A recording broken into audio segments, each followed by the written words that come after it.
सर्वविस्वन्यस्तपादपद्मायते वामहस्तालोल वेदशास्त्रायते ज्ञानसूर्यायते दत्तरूपायते श्रीवेणुगोपालकृष्णाय वन्दनम् श्रीवेणुगोपालकृष्णाय वन्दनम् श्रीवेणुगोपालकृष्णाय वन्दनम्। శ్రీ దత్తస్వామి వారి దివ్య సందేశము 2005 చైత్ర పూర్ణిమ నాడు శ్రీ దత్తస్వామి వారు ఇచ్చిన దివ్య సందేశము. పార్థివనామ సంవత్సర చైత్ర శుక్ల ద్వాదశి గురువారము సాయంత్రం 6:30 నుండి 9 గంటల వరకు సత్యనారాయణపురంలో శ్రీ భీమశంకరం గారి ఇంట్లో శ్రీ చిలుకూరి బాలకృష్ణమూర్తి గారు, భవానీ గారు, వారి మనుమరాలు రాధ శ్రీ దత్తస్వామి వారిని సేవించుకున్నారు. ఆ సమయంలో శ్రీ దత్తస్వామి వారు ఇచ్చిన దివ్యవాణి ఇలా ఉన్నది. నాయనా విను, శ్రద్ధగా విను, మనసును కలవరపరుచుకోకండి, మనశ్శాంతిని పోగొట్టుకోకండి. ఎలా అంటారా? అభ్యాసం చేయండి. మనస్సు కుదుట పడుతుంది. మనశ్శాంతి కోల్పోయిన ఆ సమయం భ్రష్టమవుతుంది. నీ జీవిత కాలంలో అది వ్యర్థమవుతుంది. ఆ పోయిన సమయాన్ని నీవు తిరిగి సంపాదించలేవు. ధనము పోతే మరలా సంపాదించవచ్చు, కానీ కాలాన్ని వృధా చేసుకుంటే మరలా సంపాదించలేవు. నీ జీవిత పరిమాణం నిర్ణయించబడే ఉన్నది కనుక ఆ పరిమిత కాలంలో కొంత వృధా చేసుకుంటే దానిని నీవు మరలా సంపాదించలేవు. కనుక ఎవడైతే కాలాన్ని పరమాత్మ వైపు మళ్ళిస్తాడో వాడే ధన్యుడు. బ్రహ్మానందము అందిన క్షణమే శాశ్వతము, ధన్యము. శంకరాచార్యుడు జీవించినది 32 సంవత్సరములే అయినా ఆయన అల్పాయుష్కుడు కాదు. ఎందువలన అనగా ఆయన ప్రతి క్షణము ఆనందముతో జీవించెను. మనము 90 సంవత్సరములు బ్రతికినా ఆనందముతో గడపలేదు గదా. కనుక మనమే అల్పాయుష్కులము.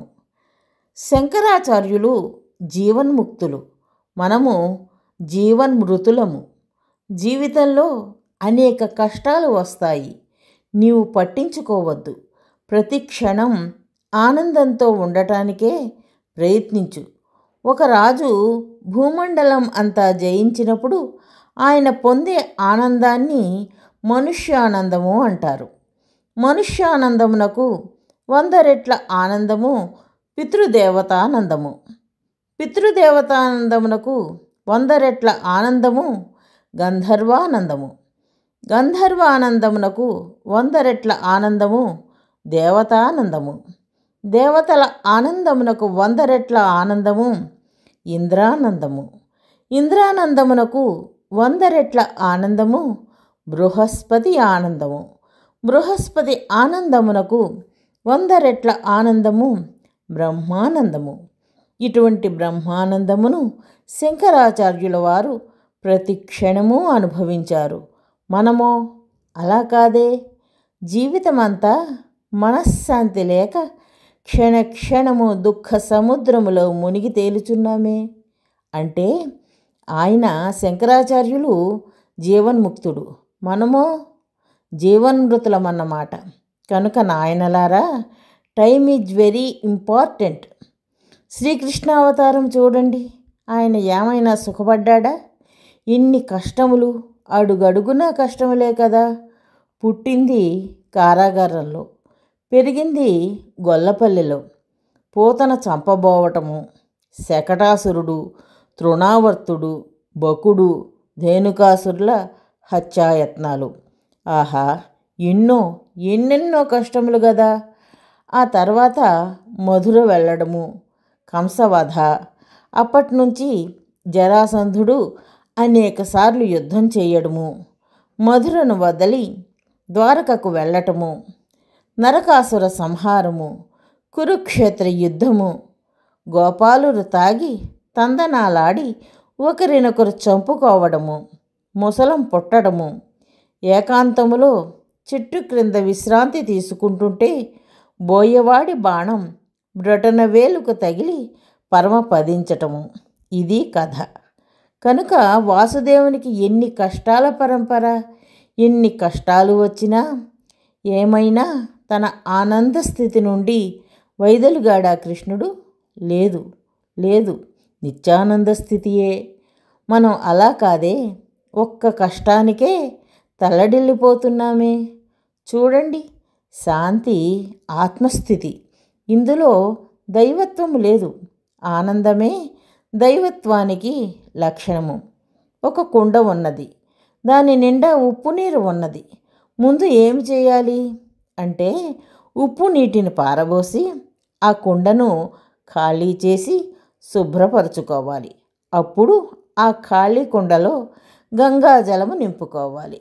అట్లే ముందు మనస్సు నుండి అశాంతిని తొలగించుకుని ఖాళీ చేసి శుభ్రపరచుకోవాలి.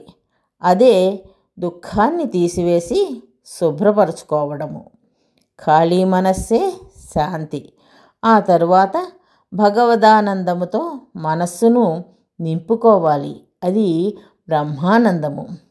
ఉప్పు నీరు దుఃఖము, ఖాళీ కుండ శాంతి, మంచినీరుతో నింపుట ఆనందము. మనస్సు ఒక పైసా, వాక్కు ఒక పైసా. 100 పైసలలో వాక్కు చేత చేయు భజనలు 1 పైసా విలువ గలవి. మనస్సు చేత చేయు జపములు, ధ్యానములు 1 పైసా విలువ గలవి. మిగిలిన 98 పైసలు సంసారంలో మునిగి తేలుతున్నాయి. 100 పైసలు భగవంతునికి అర్పించుటయే కర్మ సన్యాసము, కర్మఫల త్యాగము, బ్రహ్మలోక ప్రాప్తి. ఏ మనుజుడు కర్మ సన్యాసము, కర్మఫల త్యాగము చేయలేకపోతున్నాడు. ఆవకాయ ముక్క, ఉప్పు, కారం, ఆవపిండి, నూనెతో ఊరి ఊరి ఉన్నప్పుడు నీవు తియ్యగా మారు అని చెప్పినంత మాత్రాన మారుతుందా? మారనే మారదు. ఇది మానవుని పరిస్థితి. అందువలన ఇప్పటి రోజులలో మహాత్ములు భజనలు, పూజలు, నామజపములు, ధ్యానములు చేయమని ప్రోత్సహించి 100 పైసలు భగవంతునికి అర్పించలేకపోయినా కనీసం మనస వాచ 2 పైసలన్నా స్వామికి అర్పించుతారనే దృష్టితో ప్రోత్సహిస్తున్నారు. జీవులందరూ కాలార్ణవములో మునిగిపోతున్నారు. నాకు చాలా అశాంతిగా ఉన్నది, అందుకే వచ్చాను. వాక్కు మనస్సు 2 పైసలే. అసలు విషయమంతా కర్మ సన్యాసము, కర్మఫల త్యాగములోనే ఉన్నది. ఇదే కర్మయోగము అని బోధిస్తున్నాను. ఏ ఒక్కడన్నా ఈ జ్ఞాన సరస్వతిని విని ఆచరించి తరించండి అని అందరికీ చెప్పుతున్నాను. ఎన్నో ఈమెయిల్స్ పంపుతున్నాను. గృహస్థులకు కర్మ సన్యాసము, కర్మఫల త్యాగము 2 అవసరము. ఇలా ఆచరించి తరించండి. ఇలా చేయడము ఎంతో అవసరం, కర్తవ్యమనే చెప్పాలి. ఇలా చేయకపోతే కనీసం మీ మనస్సు, వాక్కు భగవంతునికి సమర్పించి మీ కర్తవ్యాలు చేసుకోనండి.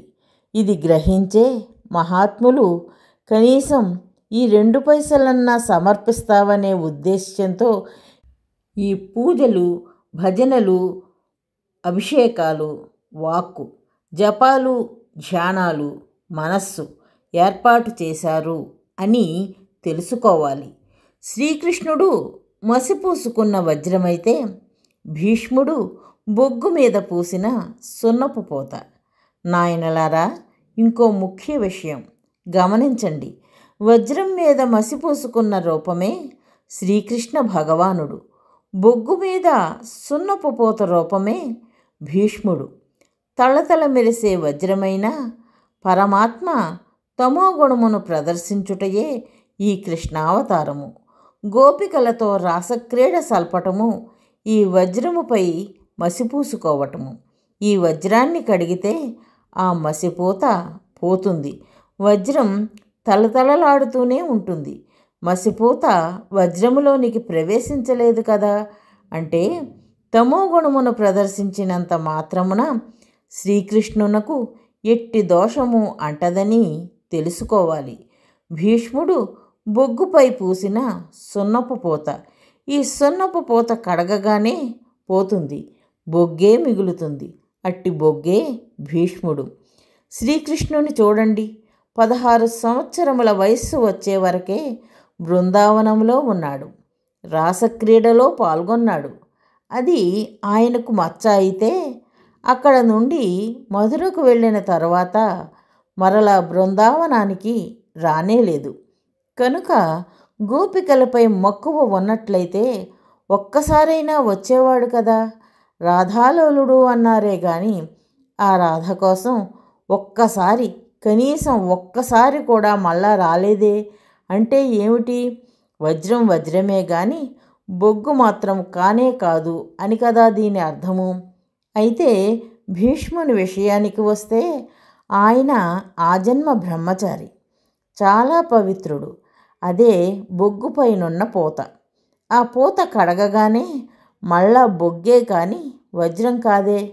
ద్రౌపది అమాయకురాలు, స్త్రీ మరియు అబల. ఆమెకు జోదానికి ఎట్టి సంబంధమూ లేదు. కానీ దుర్యోధనాదులు ఆమెను సభలోనికి లాగుకొని వచ్చి వస్త్రాపహరణ ప్రయత్నము చేశారు. అది ఎంత అధర్మము! ఆ సభలో బలవంతుడైన భీష్ముడు ఉన్నాడు కదా. అయ్యో, అధర్మం జరుగుతోందే అని తెలిసి కూడా దాని విషయమై ఏం చేశాడు? దుర్యోధనాదుల తిండి తింటున్నానే, ఆ వైపే ఉండాలని ధర్మాన్నే పట్టుకు వేళ్లాడాడే కానీ ద్రౌపదీ వస్త్రాపహరణమును ఆపాలనే ధర్మాన్ని పక్కకు నెట్టివేశాడే. అది ఎంత తప్పు! అదే బొగ్గు లక్షణము. శరతల్పము మీద పడిన తర్వాత గాని తన తప్పు తెలుసుకోలేదు. ధర్మాన్ని కాపాడడం కోసము ప్రతిజ్ఞను ఉల్లంఘించటమే ధర్మమని నేను అధర్మం వైపు పోరాడుతుంటే ధర్మాన్ని కాపాడటానికే తాను చక్రం పట్టాను అని కృష్ణుడు ప్రకటించడంతో నాకు జ్ఞానోదయమైనదని భీష్ముడు ప్రకటించాడు గదా. అందుకే తన అవసాన దశలో భీష్ముడు శ్రీకృష్ణుని ధ్యానించి ముక్తిని పొందాడు. సూచన: ఆధ్యాత్మిక జ్ఞాన ప్రచారము చేయడము భగవంతుడికి అమితమైన ఆనందాన్ని కలిగిస్తుందని శ్రీకృష్ణ పరమాత్మ శ్రీమద్భగవద్గీతలో చెప్పియున్నారు. అందుకే జ్ఞానయజ్ఞేన తేనాహం అని గీతలో అన్నారు. మనకు ఆధ్యాత్మిక జ్ఞానము శాశ్వతమైన సంతోషాన్ని కలిగించటమే కాక ప్రపంచంలో శాశ్వతమైన శాంతిని కూడా నెలకొల్పుతుంది. కాబట్టి శ్రీదత్త భగవానుని అపూర్వమైన ఈ ఆధ్యాత్మిక జ్ఞాన ప్రచారములో భాగస్వాములై ఆ భగవంతుని పరిపూర్ణమైన అనుగ్రహాన్ని పొందగలరు. జై దత్తస్వామి.